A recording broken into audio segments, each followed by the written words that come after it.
Episode की शुरुआत में हम देखते हैं कि शहर में पेट्रोलिंग चल रही होती है और तभी एक काइजू वहाँ पर हमला कर देता है और पूरे शहर में इमरजेंसी घोषित कर दी जाती है और लोगों को सेफ जगह जाने के लिए कहा जा रहा होता है और बाकी सभी लोगों को उस शहर से दूर रहने के लिए कहा जाता है। तब हम देखते हैं फोर्सेस वहाँ जाती हैं और ये चेक करने लगती हैं कि काइजू के आसपास कहीं कोई प्रेजेंट तो नहीं है। और जब उन्हें इस चीज की कंफर्मेशन मिल जाती है कि कोई ह्यूमन नहीं है, तब वो उस काइजू पर मिसाइलों से हमला कर देते हैं। तब सभी लोग ये सब कुछ लाइव देख रहे होते हैं और एक लड़की कहती है, आखिरकार इस पर कौन सी डिवीजन आएगी? ये चीज योकोहामा में हो रही है तो वहाँ पर जरूर थर्ड डिवीजन ही आएगी। और तब हम देखते हैं हेलीकॉप्टर से थर्ड डिवीजन नीचे उतरती है और वो लोग उतरते ही काइजू पर गोलियों से हमला करना स्टार्ट कर देते हैं, जिससे उस काइजू को चोट आने लगती है। और तब थर्ड डिवीजन की कैप्टन काइजू की छाती में अपनी तोप से होल कर देती है, जिससे वो काइजू पूरी तरह से फट जाता है और उसके बॉडी पार्ट्स पूरे शहर में फैल जाते हैं। और तब वहाँ पर क्लीनिंग टीम आ जाती है। तब यहाँ काफका उस काइजू की बॉडी पार्ट्स को देखकर कहता है, ये पूरी जगह तो बॉडी पार्ट से ही भरी हुई है, लगता है मुझे यहाँ पर ओवर टाइम भी करना पड़ेगा। और तब उसकी टीम को काम करने के लिए कहा जाता है और यहाँ शहर में मीडिया और सभी लोग थर्ड डिवीजन की तारीफ कर रहे होते हैं और उन्हें काइजू को मारने के लिए और उनके शहर को बचाने के लिए थैंक यू कह रहे होते हैं। तब हम देखते हैं बहुत सारे लोग थर्ड डिवीजन कैप्टन आशिरो से मिलने के लिए बहुत ज्यादा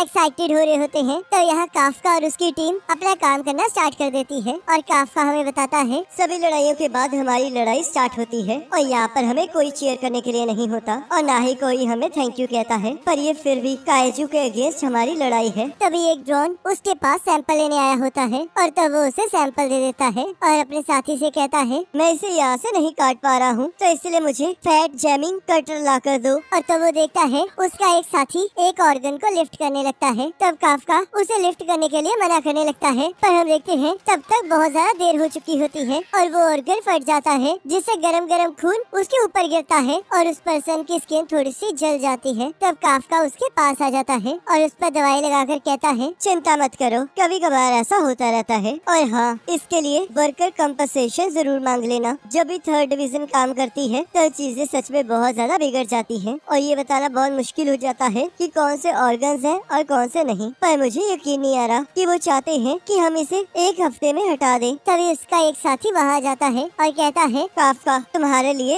एक नई जॉब है, तुम्हें इंटेस्टाइन्स के पास जाना होगा। जिसे सुनकर वो बहुत ज्यादा डर जाता है और वहाँ से भागने लगता है। तब उसका साथी इस बात के लिए जोर जोर से हंसने लगता है और एक पर्सन उसे पकड़कर कहता है, तुम्हें साथ चलना ही होगा और वैसे भी मैंने मैनेजमेंट से परमिशन मांग ली है। तब एक पर्सन कहता है, मैंने सुना है कि इंटेस्टाइन की जॉब बहुत ज्यादा मुश्किल होती है, क्या ये सच है? जरा ध्यान से सोचो, आखिरकार उनमें होगा क्या, फिर मुझे बताना कि वो मुश्किल है या नहीं। तब यहाँ काफका सोचता है, आखिरकार क्यों हमेशा मुझे इस ड्यूटी पर भेज दिया जाता है। और तब उसे उल्टी आने लगती है और हम देखते हैं वो उस काइजू की पोटी साफ करने लग जाता है। तब यहाँ रात को काफका कहता है, मैं पूरी तरह से थक चुका हूँ और मुझे अभी भी उस चीज की स्मेल आ रही है। तब यहाँ न्यूज में थर्ड डिवीजन कैप्टन आशिरो के बारे में बताया जा रहा होता है और उसमें न्यूज एंकर कहती है, कैप्टन आशिरो भी सिर्फ 27 सालों की है पर उसने इतने कम उम्र में भी 100 से भी ज्यादा काइजू को मार डाला है। और तब काफका अपना बचपन याद करने लगता है, जिसमें उसने आशिरो को कहा होता है कि वो दोनों मिलकर सारे काइजूस को खत्म कर देंगे। तब यहाँ काफका कहता है, आखिरकार मैं इस जगह कैसे आ गया?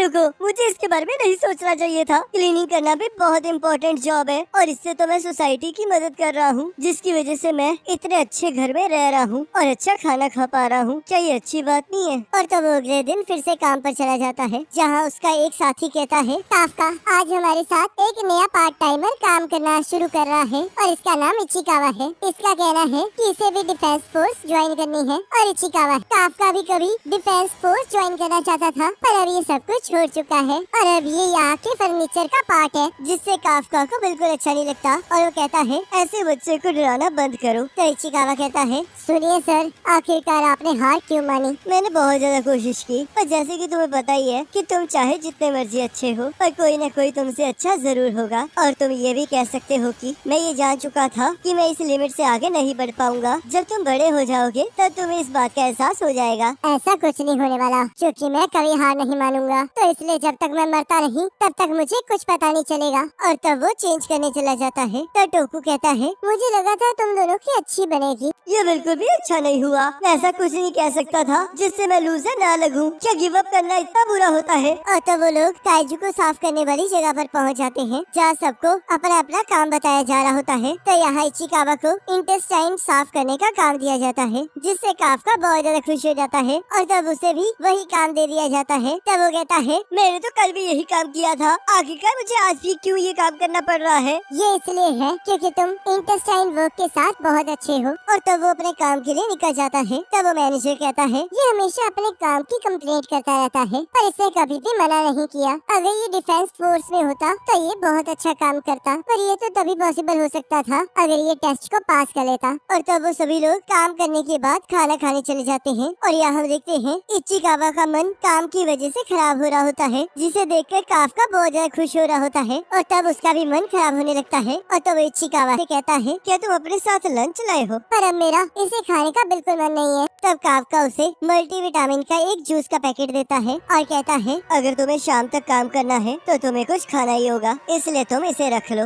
और ऊपर से तुम नाक को बंद करने के लिए ये ले लो, इससे तुम्हें काम करने में आसानी होगी। तब इचिकावा उस चीज के लिए मना करने लगता है। तब काफका उसे जबरदस्ती उसे पहनाने की कोशिश करने लगता है। उसके बाद वो सभी लोग काइजू की पोटी को साफ करने वाले काम पर लग जाते हैं और काम खत्म होने के बाद वहाँ से चले जाते हैं। तो यहाँ काफका कुछ इंस्पेक्शन कर रहा होता है और कहता है, शुक्र है आखिरकार सबसे बदबूदार जॉब खत्म ही हो गई। तो इचिकावा वहाँ जाता है। तब काफका कहता है, क्या तुम मेरे से बदला लेने आए हो क्योंकि मैंने लंच में तुम्हारे साथ वो किया था? ऐसी बात नहीं है, मैं तो आपका शुक्रिया अदा करने आया हूँ क्योंकि आप ही की वजह से मैं अपने पहले दिन टिक पाया हूँ, तो इसलिए थैंक यू। और हाँ, डिफेंस फोर्स की एप्लीकेशन के लिए वो लोग एज लिमिट को 32 कर रहे हैं क्योंकि उन्हें और ज्यादा यंग लोग नहीं मिल रहे हैं। वैसे मैं आपको ये तो नहीं बता सकता कि आप अपनी लाइफ के साथ क्या करेंगे, पर जब आपने पहले कहा था कि आप हार मान चुके हैं तब आप बहुत ज्यादा उदास लग रहे थे, पर मुझे इससे कोई फर्क नहीं पड़ता। और अगर मैं गलत हूँ तो आप इस चीज को यहीं छोड़ सकते हैं, मुझे उससे कोई प्रॉब्लम नहीं है। तो इसलिए good night. Ichikawa, thank you, तुम सच में बहुत अच्छे हो। ऐसा कुछ नहीं है। और तभी एक काइजू उसके ऊपर हमला कर देता है और जैसे उसे खाने लगता है काफका उसे बचा लेता है। और तब काइजू फिर से इचिकावा पर हमला कर देता है, पर काफका उसे लात मारकर दूर फेंक देता है।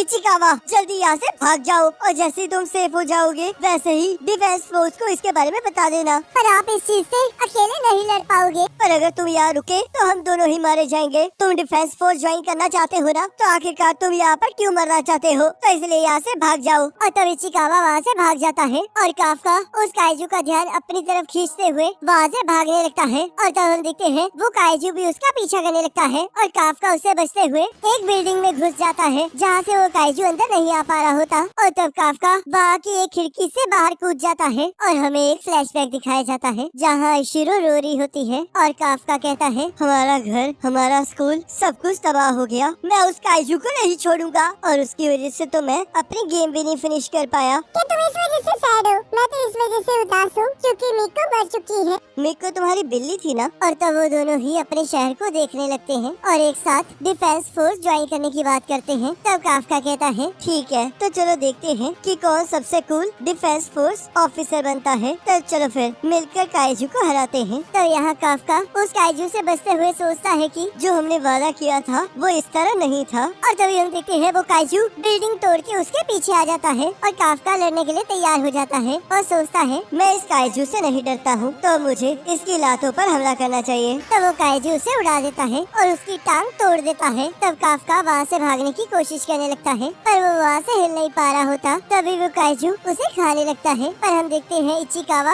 उस काइजू के मुंह पर हमला कर देता है जिससे काफका बच जाता है। तब काफका कहता है, क्या तुम पागल हो? आखिरकार तुम यहाँ पर क्या कर रहे हो? मैंने उन्हें बुला लिया है और अगर मैं आपको यहाँ पर मरने के लिए छोड़ जाता तो मैं कभी भी डिफेंस फोर्स में नहीं जा पाता। तब काफका को अपना रिजल्ट याद आता है जिसमें वो डिफेंस फोर्स में सिलेक्ट नहीं हुआ होता। तब वो सोचता है, आखिरकार ऐसा क्यों हो रहा है? मैं इसके सामने कितना पावरलेस हूँ। अब तक कुछ नहीं बदला है, मैं कुछ भी प्रोटेक्ट नहीं कर पाया हूँ, ना ही मेरी गेम, ना ही मेरी फ्रेंड की कैट और ना ही मैं अब इस बच्चे को बचा पा रहा हूँ। और तब वो काइजू जैसे उन पर हमला करने लगता है तब हम देखते हैं एक टाइगर उसका हाथ पकड़ लेता है और आशिरो उस काइजू को उड़ा देती है और कहती है, टारगेट मर चुका है और यहाँ पर हमारे पास कुछ लोग जख्मी हैं, तो इसलिए इगाराशी और टाकारागी इन लोगों का ध्यान रखो और बाकी सभी लोग मेरे साथ चलो। हमें इस एरिया को चेक करना होगा और ये देखना होगा कि कोई और योजू बच तो नहीं गया है। और तब उन लोगों को यहाँ हॉस्पिटल में भर्ती करा दिया जाता है, जहाँ काफका सोचता है आशिरो कितनी कमाल की है, उसने एक ही बारी में उस योजू को हरा दिया और उसने तो मुझे काफी पीछे छोड़ दिया है। तो इशिकावा कहता है, सर जब वो काइजू अपीयर हुआ और आपने मुझे भागने के लिए कहा तो आपने वहाँ पर बिल्कुल सही डिसीजन लिया, क्योंकि अगर आप वहाँ पर न होते तो मैं आज यहाँ पर जिंदा न होता।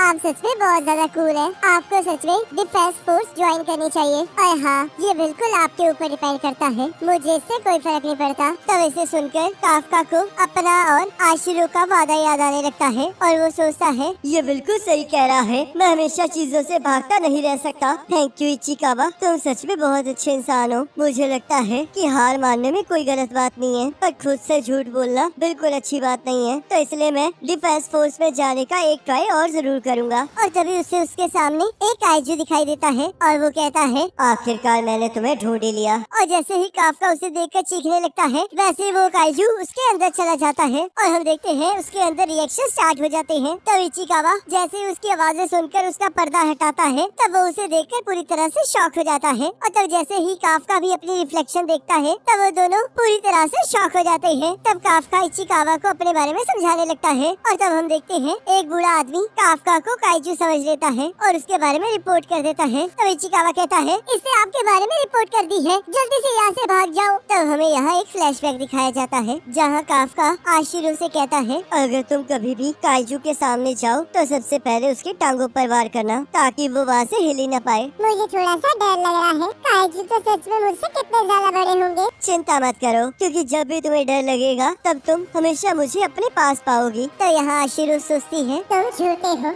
और तब उसे फोन आ जाता है, जिससे उसे बताया जाता है कि एक हॉस्पिटल में एक काइजू को देखा गया है। तब वो कहती है, चिंता मत कीजिए, मैं अपनी टीम को लेकर जल्दी वहाँ आ रही हूँ और हम उसे मार डालेंगे। और इसी के साथ एपिसोड खत्म।